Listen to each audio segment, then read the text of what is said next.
नमस्ते जी, मैं सुनील कुमार अपने चैनल आदर्श यूट्यूब पर आपका स्वागत करता हूं। पिछली वीडियो में हमने वर्णों के उच्चारण स्थान और भाषा के विषय में अध्ययन किया था। आज हम इस वीडियो में हिंदी भाषा के महत्व, हिंदी शब्द की उत्पत्ति, राजभाषा हिंदी और हिंदी के 5 उपभाषाओं के बारे में पढ़ेंगे। आपकी हिंदी की परीक्षा में कई बार प्रश्न पूछा जाता है कि हिंदी भाषा के महत्व पर प्रकाश डालिए।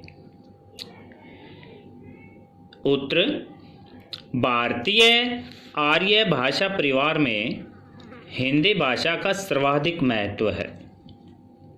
यह भाषा भारत के विशाल क्षेत्र में प्रचलित है, जैसे बिहार, हिमाचल प्रदेश, मध्य प्रदेश, हरियाणा, दिल्ली, उत्तर प्रदेश, राजस्थान आदि इलाकों में, प्रांतों में हिंदी भाषा को पूर्ण रूप से स्वीकार किया गया है। पंजाब, गुजरात और महाराष्ट्र ने इसे अपनी द्वितीय भाषा के रूप में मान्यता दी है। संपर्क भाषा के रूप में हिंदी का प्रयोग भारत के लगभग सभी क्षेत्रों में होता है। भारत में हिंदी भाषा को राजभाषा के रूप में स्वीकार किया गया है, इसलिए हिंदी लोकप्रिय भाषा है। इतना लिखने पर आपको इसमें 2 अंक का है तो 2 अंक, 3 का है तो 3 जरूर मिलेंगे। आइए जानें हिंदी शब्द की उत्पत्ति कैसे हुई। हिंदी शब्द फारसी भाषा की देन है। भारत के प्राचीन ग्रंथों में हिंदी शब्द का कोई उल्लेख नहीं मिलता। हिंदी शब्द का संबंध संस्कृत के सिंधु से माना जाता है। सिंध नदी के आसपास की भूमि को सिंधु कहा जाता था। उच्चारण के अंतर से ईरानी में जाकर सिंधु शब्द हिंदू बन गया।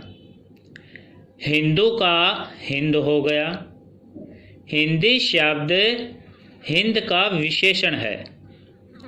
जब भाषा के अर्थ में इसका प्रयोग हुआ तो संज्ञा बन गई।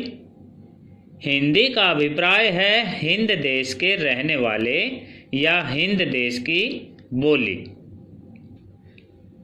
तीसरा प्रश्न आपके एग्जाम में आ सकता है कि राजभाषा हिंदी के विषय में आप क्या जानते हैं।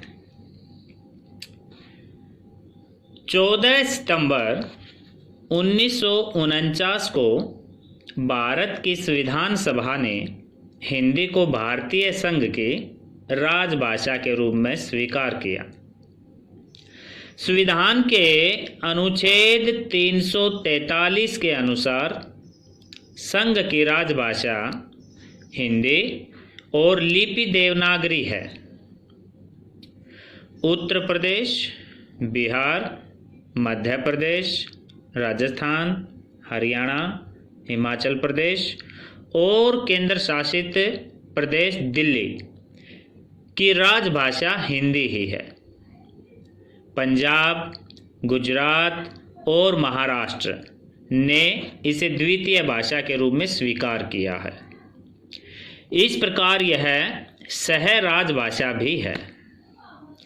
सरकारी कामकाज में और अहिंदी भाषी क्षेत्रों में जहां हिंदी नहीं बोली जाती, हिंदी का प्रयोग दिन प्रतिदिन बढ़ रहा है। विदेशों में हिंदी पढ़ाई जाती है। हिंदी भाषियों का विश्व में 3रा स्थान है। संपर्क भाषा के रूप में हिंदी का प्रयोग भारत के लगभग सभी क्षेत्रों में होता है। यह साहित्य, ज्ञान विज्ञान, वाणिज्य, शिक्षा का माध्यम तथा तकनीकी कार्यों की भाषा के रूप में विकसित हो रही है। जैसा कि बताया गया है, हिंदी की लिपि देवनागरी है। इसकी अनेक विशेषताएं हैं। देवनागरी लिपि अक्षरात्मक लिपि है, अक्षरों में लिखी जाती है।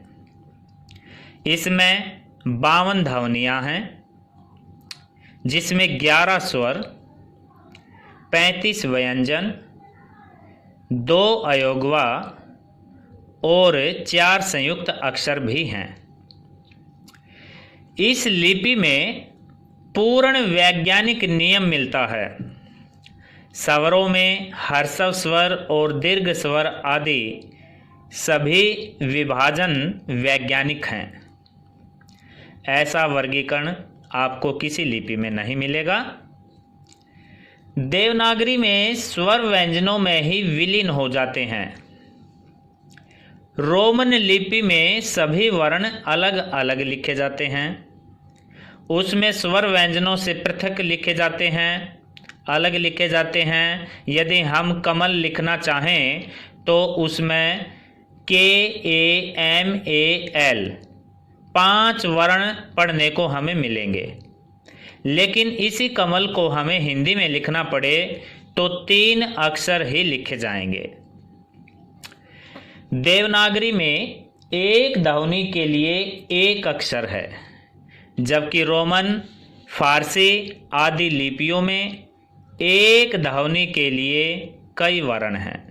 जैसे फारसी में जय के लिए 4 वर्ण हैं, जाल, जे, ज्वर, जोए, जहे। और रोमन में क के लिए 2 बनाए गए हैं, जैसे सी से भी क और के से भी क। देवनागरी में शब्दों का उच्चारण निश्चित है, जबकि रोमन में भ्रांति बनी रहती है। रोमन में ई, ऊ, औ, ए, आई, ओ, औ के लिए संदेह बना रहता है। जैसे CHAK शब्द को चक, चाक, चेक बोला जाता है। देवनागरी में जैसा लिखा जाता है वैसा ही पढ़ा जाता है, किंतु कुछ अन्य लिपियों में ऐसा नहीं होता। जैसे TALK को अंग्रेजी में टाक पढ़ते हैं, एल की आवाज़ नहीं आती। अंग्रेजी में GIRL को गिरल की जगह गरल और PUT पुट, जबकि CUT को कुट की जगह कट पढ़ा जाता है। देवनागरी लिपि की यह भी विशेषता है कि देश के बहुत बड़े क्षेत्र में प्रयुक्त होती है और बहुत सी लिपियां इसके समान थोड़ा अंतर लिए हुए हैं। इसके अतिरिक्त आज हम इस वीडियो में हिंदी की 5 उपभाषाओं की जानकारी भी करेंगे। पश्चिमी हिंदी, राजस्थानी और पहाड़ी का विकास शौरसैनी अपभ्रंश से हुआ है। हिंदी का विकास मागधी अपभ्रंश से और पूर्वी हिंदी का विकास अर्ध मागधी अपभ्रंश से हुआ है। पश्चिमी हिंदी की 5 बोलियां हैं, जैसे ब्रज भाषा जो कि मथुरा में बोली जाती है, खड़ी बोली दिल्ली, मेरठ, बिजनौर, सहारनपुर के आसपास बोली जाती है। हरियाणवी हरियाणा में, या इसको बांगरू भी कहते हैं। बुंदेली बुंदेलखंड में बोली जाती है और कन्नौजी कानपुर, इटावा, हरदोई, शाहजहांपुर, फर्रुखाबाद के आसपास बोली जाती है। दूसरी उपभाषा हमारी पूर्वी हिंदी है। इसकी भी 3 बोलियां हैं, अवधी, बघेली, छत्तीसगढ़ी। ये मध्य प्रदेश में और बघेलखंड में बोली जाती हैं। तीसरी उपभाषा राजस्थानी, जिसमें 4 बोलियां हैं, उत्तरी राजस्थानी मेवात में, जिसमें मेवाती बोलते हैं, पश्चिमी राजस्थानी मारवाड़ी, दक्षिणी राजस्थानी मालवी, पूर्वी राजस्थानी जयपुरी। चौथी पहाड़ी है, इसकी भी 3 बोलियां हैं। मडियाली हिमाचल की बोली है, जानसार, चंबा, सिरमौर, मंडी, शिमला के आसपास बोली जाती है। कुमायूनी कुमाऊं जिला में और गढ़वाली गढ़वाल के आसपास। और 5वीं उपभाषा है बिहारी, इसकी भी 3 बोलियां हैं। भोजपुरी, मगही, मैथिली, तीनों बिहार प्रांत में बोली जाती हैं। भारत में भारतीय आर्य भाषा परिवार के अलावा दक्षिण में द्रविड़ भाषा परिवार भी है, जिसकी तमिल, तेलुगु, कन्नड़, मलयालम भाषाएं हैं। हमें मूल भाषा का नहीं पता, लेकिन वो मूल भाषा हमारी अज्ञात है।